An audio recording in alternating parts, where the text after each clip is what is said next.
वाढत्या तापमानामुळे राज्यात पाणी टंचाईचं संकट घोंगावतंय। हिंगोली जिल्ह्यातल्या तर ही परिस्थिती अधिकच बिकट होत चाललेली आहे। एका गावानं पाणी चोरी होऊ नये म्हणून चक्क पाणी कुलूपबंद करून ठेवले। बघूया त्याबद्दलचा एक स्पेशल रिपोर्ट।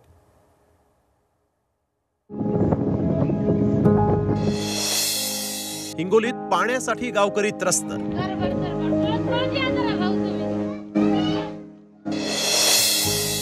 अंघोळीचं पाणी वाचवून कपडे धुण्याची वेळ।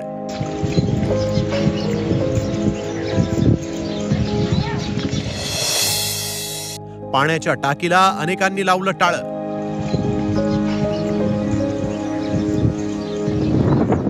संघानाईक तांडा हिंगोलीच्या औंढा नागनाथ तालुक्यातलं हे गाव। 12 महिन्यातील 7 महिने या तांड्यावर भीषण पाणी टंचाई असते। आपल्या मुलीला बाजेवर बसवून अंघोळ घालणाऱ्या या आहेत ज्योती राठोड।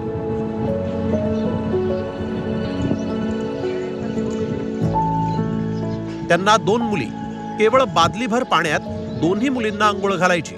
अंघोळ घालताना बाजेखाली टोपली ठेवून त्यातलं पाणी वाचवायचं आणि त्याच पाण्यानं मुलींचे कपडेही धुवायचे।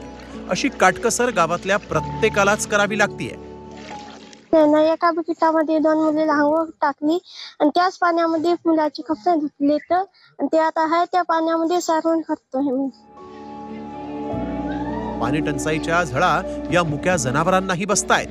काहींनी नातेवाईकांकडे जनावरं नेऊन सोडली आहेत, तर काहींनी खाटकाच्या दावणीला बांधली। दरम्यान कुणी पाणी चोरू नये म्हणून गावातल्या पाण्याच्या टाकीला चक्क टाळं लावण्यात आलं। पाण्याभावी गावच्या मुलांची लग्नही रखडल्याचं ग्रामस्थ सांगतायत। आणि पुन्हा सोयरी केला गेला तर लोक म्हणतात तुमच्या इकडे पाणीच नाही, तर मग मुलगी कशी द्यावं तुम्हाला असं म्हणतात। एक तर आमची शेती पण भिजून नाही सर, सगळीकडे कोरडवाहू आहे। आमच्या शेतात फक्त हेच एकच पीक हे होते, दुसरं पीकच नाही काही, आणि प्यायलाच पाणी नाही। जवळपास विहिरी पण नाही पाणी आणावं जवळून म्हणून। प्रशासनानं टँकरनं पाणी देण्याचा निर्णय घेतला, मात्र त्यासाठी मोठी झुंबड उडते। त्यात टँकरवरून पडून 3 मुलं जखमी झाल्याची घटना घडली आहे। वारंवार प्रस्ताव पाठवूनही जलजीवन मिशन योजना मिळत नसल्याचा आरोप या ग्रामस्थांनी केला आहे। केंद्र शासनाने जलजीवन मिशन ही प्रत्येक गावाला दिलेली आहे, पण औंढा तालुक्यातील लक्ष्मण तांडा आणि संघानाईक तांडा या 2 गावात जलजीवन मिशनची योजना अद्यापर्यंत आलेली नाही। कुलूप लावून पाणी सुरक्षित ठेवण्याची वेळ या गावावर आली आहे। मायबाप प्रशासन या गावाला नियमित पाणी पुरवठा कधी करणार याकडे गावकऱ्यांचे डोळे लागलेत।